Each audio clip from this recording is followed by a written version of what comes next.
هو ويدق هرنات خوي تات تات تات تات وطالع فيه وطالع في اليماني يطالع فينا اليماني ويضحك شايف عينك عينك وطالع فيه تات تات تات ازعاجنا المحطة كلها يشوفونا فضحنا بذا الحرم طاط طاط وطالع فيه وطالع في اليماني قلت يا ولد لا فضيحة والله كل اللي في المطعم يشوفونا. قلت أعوذ بالله من الشيطان وأقوم أشاور نفسي قلت يا أبو غازي ما تسوى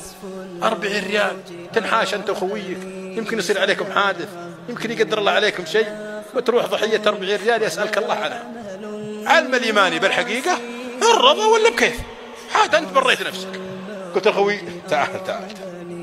وينزل زعلان خربت عليه مشروع هو عنده مشروع ومخطط وقاعد في الكرسي وي والله وبنفرك من هنا وبعش